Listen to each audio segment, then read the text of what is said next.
Hi guys, welcome to Truth Talkin Thursday. This is Jim. I'm Jane. Got my coffee. For some reason it tastes really good today. Anyway, you know what? I've just been, just itching to have this talk. So I'm gonna do, and I know that what they say about paybacks, I won't say it, but but I'm going to spring something on them. Based on last week's conversation, I got thinking about the differences in men and women and emotion. And the differences in emotion in men and women. So I got wondering about relationships and how men view their women. If a man's home is his castle, is it fair to say men view things more as possessions? Would you say that that's the underlying current? Or is that not fair? And I'm just curious. I'm really curious. Why do I feel like I've been bushwhacked?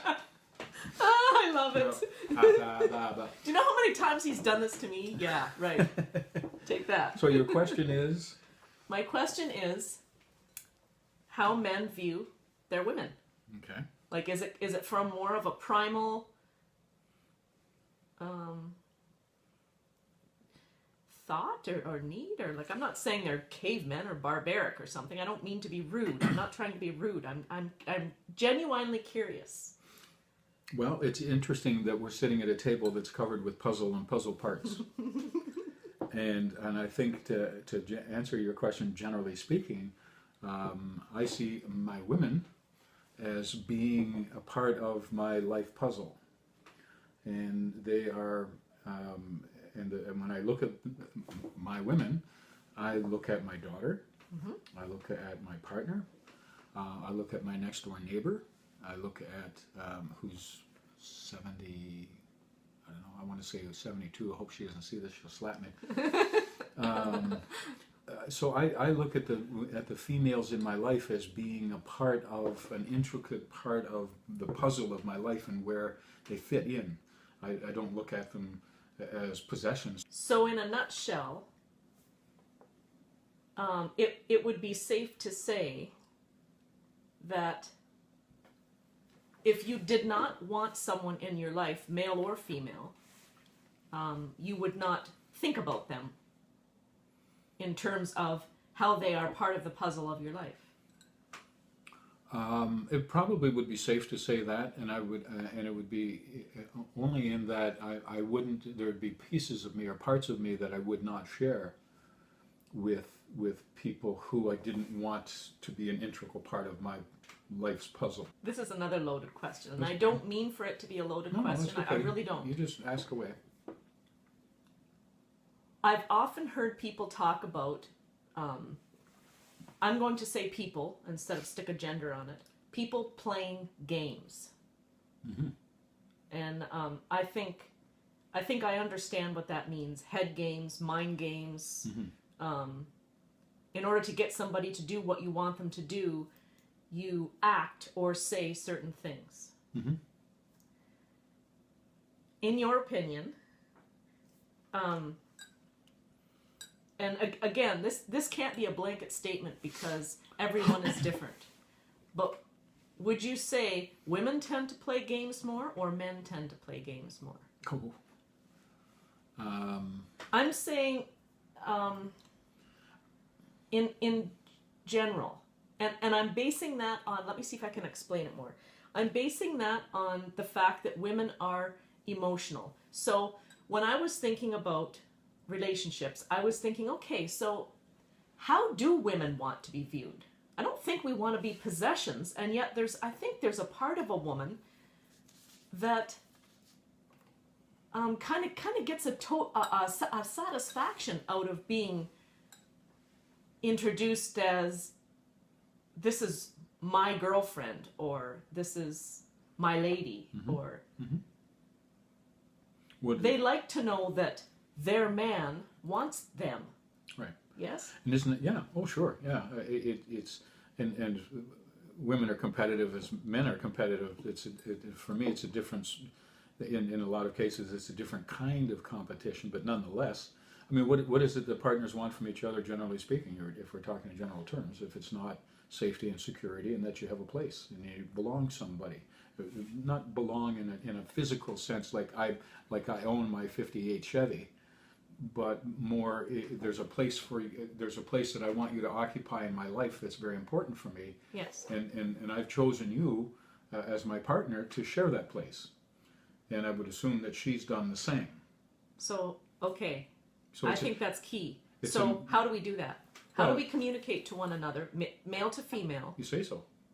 You say so. You say it goes back to what you said last week. I mean, one of the really important linchpins of any relationship is to be able to communicate what you think and what you feel. And we settle for an awful lot less than what we really deserve and what we really want and what we really need. Those three things. Why do we do that?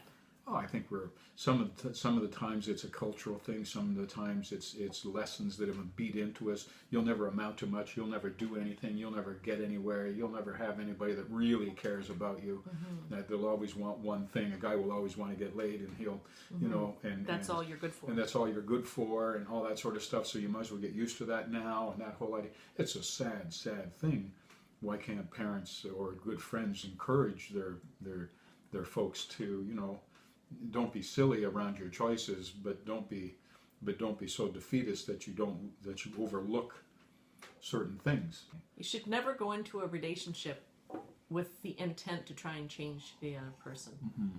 I don't think.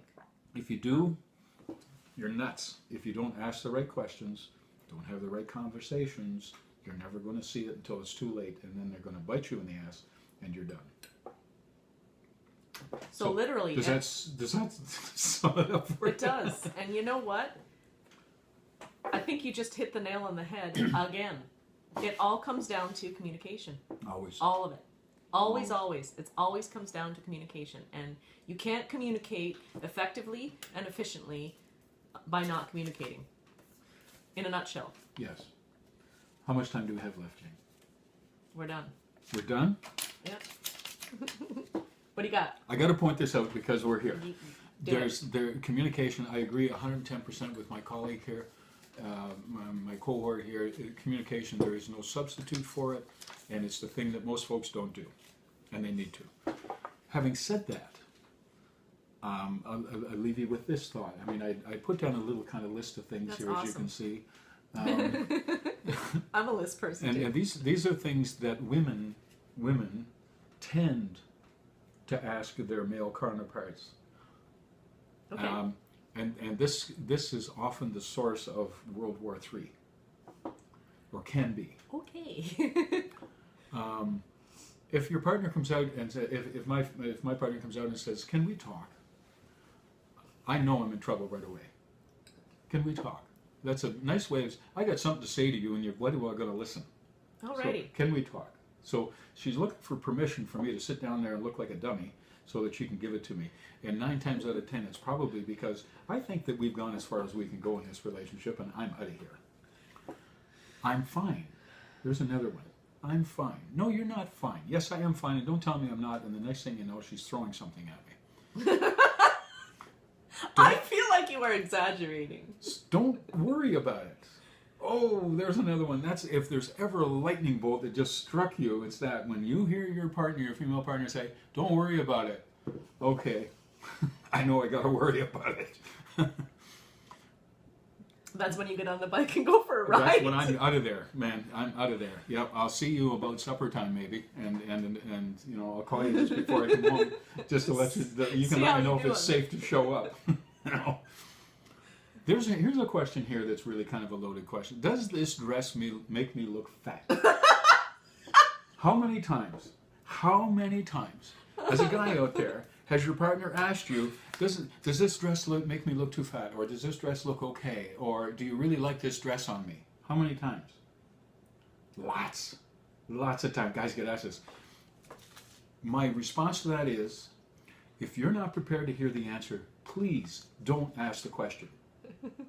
That's it. And if you really want to know, then I'm going to tell you, but we may not be friends afterwards. Or I don't want you angry at me because I'm telling you the truth. I base my relationship as much as I can and as often as I can, and I try to do it all the time. I try to base it on honesty and truth. Uh-huh. Don't ask me a question that I got to lie about, because you're encouraging me to say something that's not true. I may see that dress on you as looking awful. You ask my opinion. I'm giving it to you.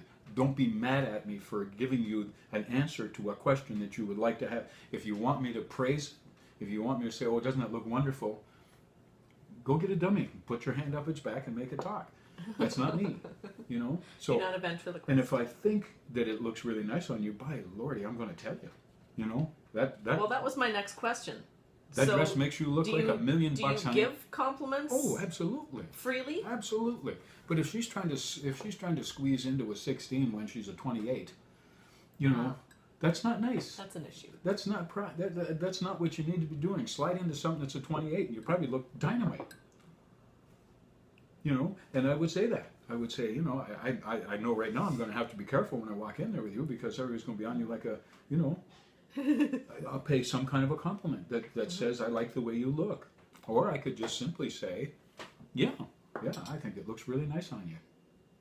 How long have you had that dress? Or, you know, how come I haven't seen that before? Or I would say something that says, you got my attention here. Yes.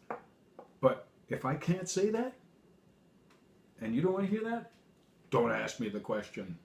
Fair enough. Don't encourage me to lie to you. Fair enough. The other one, the last one is, there's a whole bunch here, but the last one is keep it simple. Say what you mean. Yeah. That's it. Don't give me some long song and dance and I'm supposed to fill in the blanks. It won't happen.